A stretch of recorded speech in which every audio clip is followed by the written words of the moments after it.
So, as you know, Cofolio is trying to empower entrepreneurs through the use of technology, giving you guys tools that you can use to better prepare your company for today, for dealing with investors, for dealing with personal matters, and then hopefully through M&A, whatever it's going to be.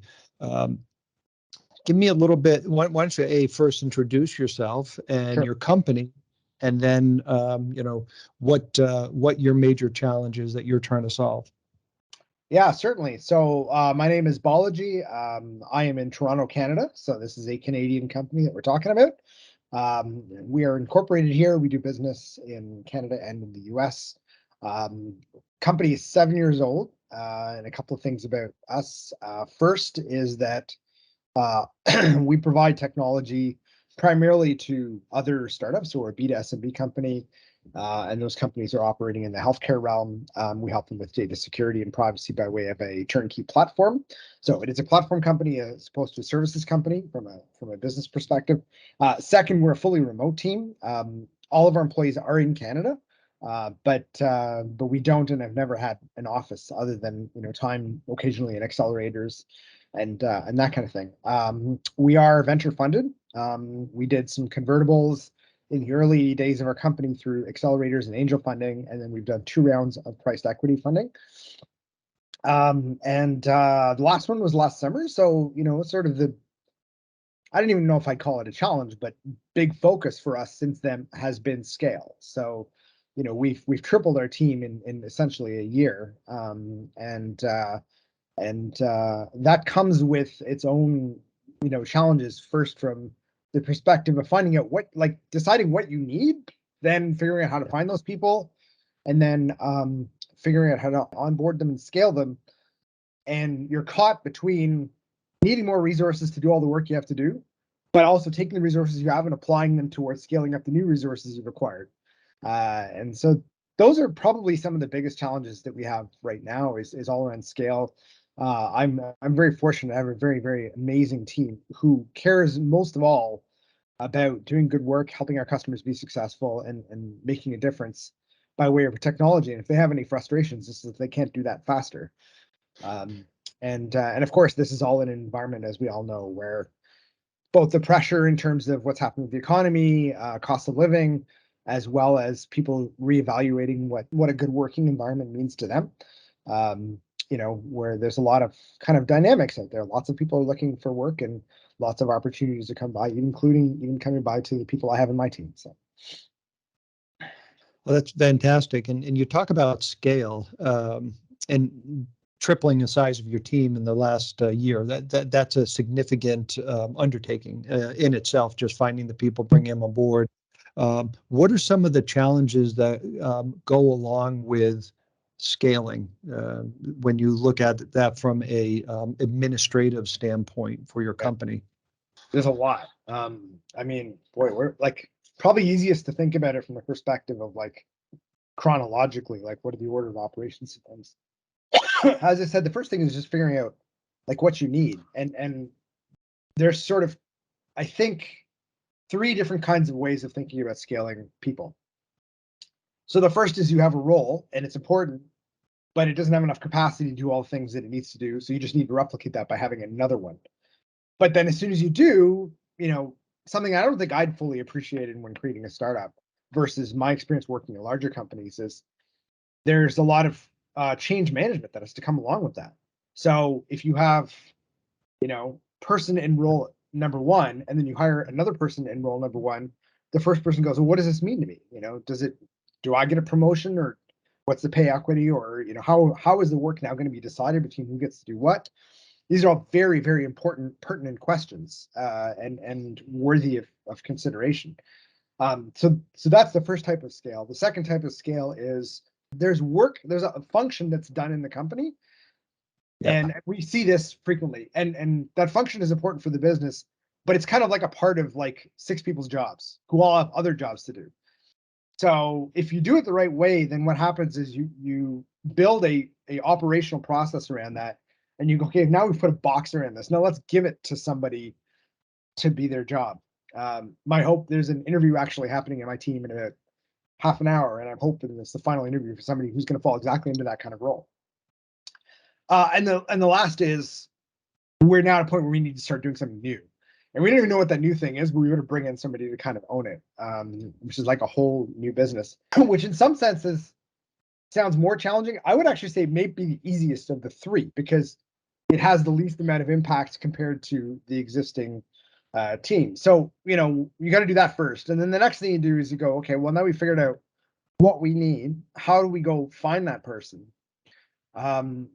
I have a bit of a running joke that says there's some things that people don't tell you when you become a founder about what you'll have to deal with. One of them is the amount of like email and LinkedIn filtering you're going to have to do from recruiters. It's insane. I had no idea it would be this bad. And now it's even going to the point where it's like I'm getting inundated by requests from recruiters saying, "Hey, I hear you're hiring. Either we can hire for you, or why are you hiring? Why don't you just use our outsourcing firm? Or I'm building a new recruiting platform and it's going to change recruiting. Can you give me advice on it?"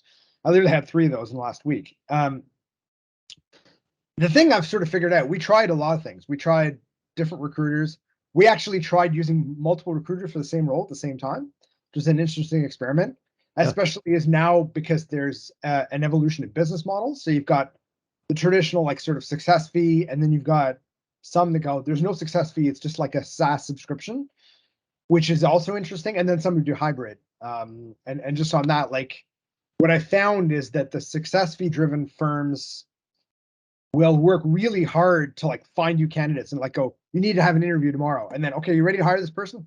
Because that's when they get paid, is when the hiring happens. Whereas those who get paid on a SaaS fee are really good at managing the operations. Like, okay, we filtered resumes and this job posting is up and it's in all these different places. We tried a lot of different things. In the end, I realized that the most important thing, especially for a startup, isn't like what are the 3 or 4 tech skills that your engineers need. It's cultural fit. And Interesting. I was surprised, admittedly, at how little the recruiters spent on understanding us as a team. And then what would end up happening is they get frustrated when we wouldn't hire somebody. They're like, they fit all your criteria. Why are you not hiring them? Like, because they didn't fit us, they didn't fit our culture. So we're using recruiters for a couple of things, but we've actually moved into a different model where I'm doing the first round screening myself as the CEO, which is shocking to a lot of people. They're like, why are you screening me? You're the CEO. But to me, but the CEO knows the culture. Exactly. You are the culture guru. Job, right? So, yeah. So I have 8 interviews this week, and I enjoy doing it. Doesn't mean we're going to hire them, and I'm only the first round. If I like the person, then we move to another round with other people on the team. But so that's kind of the second challenge, and then of course going along with that also is like the markers are moving in compensation really quickly. Like you can't even keep track anymore because of everything that's going on. Some of it's awesome because we're achieving better pay equity for people who haven't had that before, and roles are being more recognized. But it's a challenging thing. And then once you reach that point, then onboarding is something we've spent a lot of time on, and I still don't think we've nailed it. But we've chosen a few rituals that we've got really good positive feedback on, that we're now kind of applying to every role. So, before the person starts, we send them a bunch of information about our team and our culture and our practices and rituals.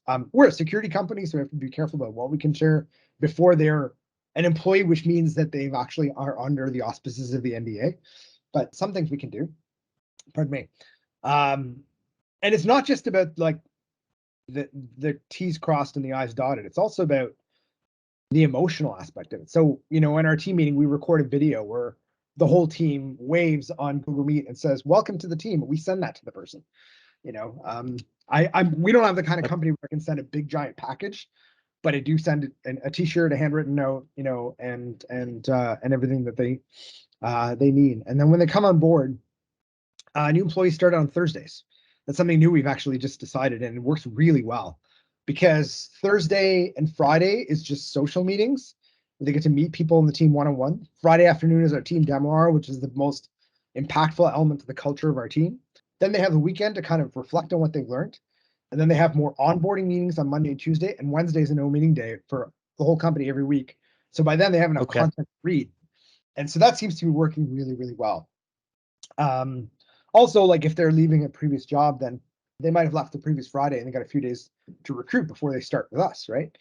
And then the other thing is we do a 30, 60, 90 for every new employee, which is first 30 days, learn who we are. Next 30 days, start doing things under, the guidance or Sherpa of somebody else. And then the next 30 days, you're doing it on your own. We write that up for every employee. We give it to them, and then we ask them to edit it and say, this is your document. Change it to what you think makes sense. And then we get them to present it to the team.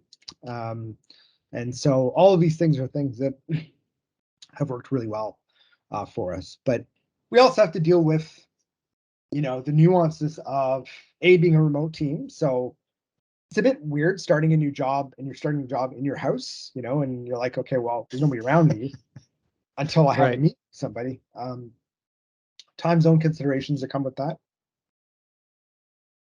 But as well as the difference between onboarding on a company by talking to your peers in the company who also may not be that long in the company before you, and your manager, and where do you get the information. And when you're scaling, you're still at a point where a lot of information is in people's heads, it's not written down. So these are all the things that we're thinking about. Tell me a little bit about why you're doing all that, which is, a breathtaking amount of effort and work, doing all these interviews and, onboarding people and setting culture. How are you managing your investors at the same time? Like, what are the challenges, like connecting with them, doing the things that are required in order to make sure that they're happy with the progress of the company? Yeah, I mean, I think every company has a different sort of set of things, challenges and things they got to think about with respect to investors. And there's like the investors you have, which include your board members and maybe other people that are giving you money, and then investors you are curating a relationship with for a future round. And some of those may be the same people. Perhaps my biggest sort of pet peeve when it comes to investors, especially existing investors, is perhaps more so when you're early like we are. They give you money, and as part of the terms of the deal, they say, well, you need to give us reporting. I'm like, okay, no problem, I can give you reporting. Yeah. Here, use our proprietary platform for reporting. And they all have a different one. And so you end up kind of having to, like, once a quarter fill in like 9 different reports, which is all the same data, but you got to send it to each of them. And you hear people kind of going, oh, I'm going to create the Uber platform for updating investors. But I don't think it's a technical problem. I think it's an ego problem. Like, for example, one of our investors, the platform they want us to use is another company they invested in, so I have to go and put that one. But it's also other things. It's like, how much, what's the word I'm looking for? Not responsibility, but I guess reporting accountability do they have to things like the government? So that happens a lot for us, is that, because some of the investors might have like government grants, and so they want to know, have we created jobs in this country? Have we created patents in this country? Those kinds of things all have to be updated. Others, just like, I don't even need a numerical update. Just tell me what the biggest problem in your company is and how you're handling it. That's all I care about. So I flip it on its head. And the model that works for me really well, and I'm thankful that I had a call with an investor earlier today, not an investor we have, but one we've been talking to, who credited us as doing this better than a lot of other companies do, is the investor newsletter. So, I forced myself to get into a habit, and I forced myself to get into the habit because I have a calendar reminder that reminds me to do it. Once every other month, I put in a report, and it's in a pretty standard format in the sense that I do it in MailChimp, and then I copy the template into the next update, and I teamed all the content. So, here's our revenue tracking. Here's the updates on our product. I think the sections are product interaction. So I talk about revenue. I talk about customers, like new customers. I talk about new features, and then I talk about finance and fundraising. So over fundraising, I give investor updates. Otherwise, I just kind of go, here's what our runway looks like. Then I have another section on teams. So here's who we hired, and here's what we're hiring for. Maybe brand and content might be another one. I can't even remember now. And I have bullet points on each one. And then at the top, I've got a summary. The whole idea is you can read it on a phone. It's pretty long, but at least the summary is up there. So I put that out every other month. And every time I have a meeting with an investor, I send them the subscription link. Say this is the best way to keep in touch with what we're doing. And then there's a link to the deck and a link to book a meeting with me and those kinds of things.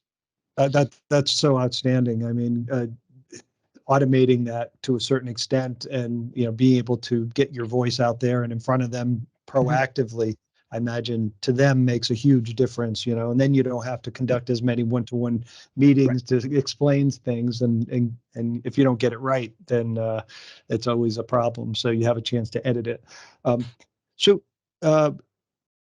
That investor piece, and you talked a little bit about it's not really a technology problem. It's culturally it's challenge.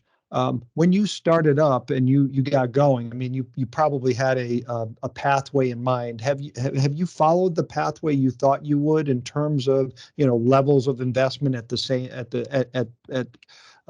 strategic times in your growth, or has that kind of been a little bit more freeform than you thought it would be? It's a mix of both. It's interesting. I've had a lot of investor meetings the last 2 weeks, and none of them were ones I asked for because we're not even fundraising right now. But I've had people reach out to me, and part of it is just recognizing where the industry is. So there's some dynamics that are happening. The pandemic is winding down. People feel like having meetings again. They're a little more certain about the economy. I mean, I'm a little cynical about this because when the pandemic hit, everybody said that the investors were going home and locking up their vaults and nobody was getting a dime out of anybody. And instead, what happened is during the pandemic, investors did more deals than they did in the previous 2 years put together because they had no time to do anything but read pitch decks. Right. But now they're enthusiastic to kind of get back out there as things are starting to recover, and as well as the industry that we're in. Whether it's DevOps, security, or healthcare, has a lot of attention. So we're getting a ton of inbound interest, and it's prompting me to go, okay, I need to kind of get my ducks in a row to have more proactive conversations, or at least have more to deliver when we have the conversations actually happen. But when I'm in the fundraising mode, especially for the last round, I kind of built the process there, and I think it's what I'll use going forward is really treating it as a CRM. So I create a pipeline. Okay. I have stages, and we use HubSpot for our CRM for sales. So I use it for investors too, which is like this contact at this firm, and I create a deal around it. And the stage gates are things like, I'm in touch with them. I've had a meeting. They want to have another meeting. They're ready to talk terms. They're ready to commit. And I just kind of track it sort of accordingly. I probably didn't even do perfectly last time, but I think I know enough now that the next time around it'll be a more sort of scripted process. Is it ever perfect? So it's perfect when they write the check. Yeah. So I know your time's tight, so I don't want to take you too long. But a question about your key people and contributing to the work that needs to get done to aggregate information. So you talked about HubSpot a little bit. You talked about HR. I imagine finance too. Like, how do those people report into you so that you have all the data that you need in order to run the company? Well, certainly when you're a startup as small as we are, this is the thing I'm kind of learning is like, when is the transition point when you have administrative functions? Nobody really talks about that, right? Like administrative functions in the beginning, it's all like, make sure you think about these things, but the idea is you being the CEO, you are CEO, head of people, head of HR, typically all at the same time, maybe even head of marketing. I mean, fortunately, I didn't have to do too much of that because I'd be terrible at it. But and then as you scale, your board starts saying, you might need a bit more help on this, expertise on this, because you're missing stuff and you need to manage it. So it's time for you to start getting administrative help. And then that evolves eventually kind of going, well, maybe let's build like more formal ownership, which is kind of the transition we're having now. So like we had legal counsel, we had a bookkeeper, and that was fine. But now we've reached the point where we've elevated our relationship with the bookkeeper to actually be our fractional CFO. It's not even one person, it's kind of like a team. They're amazing. Okay. but they probably don't have all of the same roles that a full-time CFO would have, in the sense that they're orchestrating and building the technicals around the budget, and they report it to me. So I have a meeting with them every other week, and we kind of like look at where we are, and they go, before we start, what updates do you have? They ask me, like, what do you want to talk about? So like, oh, we hired this person, and we're doing this, and this vendor is changing, and they write everything down. They actually send it to me afterwards. Go, here are all the things we talked about. It's really good. The company we work with, I couldn't speak more highly of them than this, because they're fantastic. And now the same thing has happened with people. So we were recommended to look at getting a fractional HR manager. We brought somebody in, and like, she's now almost a full-time member of our team. She's still a contractor, and she works for us about a third to 2/3 of a week, depending on what's going on. But she wrote our employment contract. She wrote our time off policy. She's helped us with comp reviews, and helping us with a bunch of cultural things. And I have a meeting with her every single week as well. To talk about this stuff. And she actually joins our management meeting as well. It's not done in any kind of systematic way as much as through discussions. But at this point, I don't know. Well, I shouldn't say that. There are systems, in the sense that when we have a meeting, like, we'll have like a rolling document of things we talked about in the meeting. So we have the history therein. But that's the extent of the system. Okay. So last question.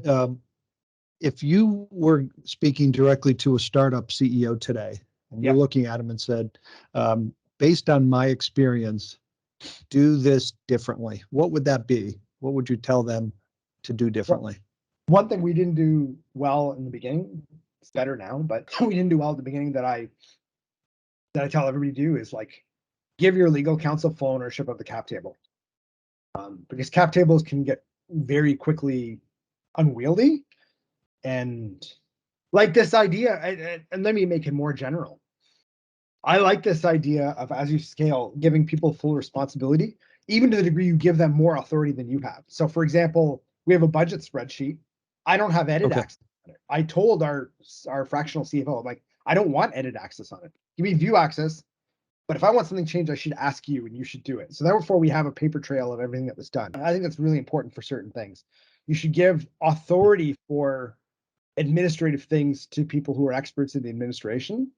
But there's probably like an inflection point where that becomes real. That probably didn't make sense for us way back when. Like, we wouldn't have even afforded to have all these service providers.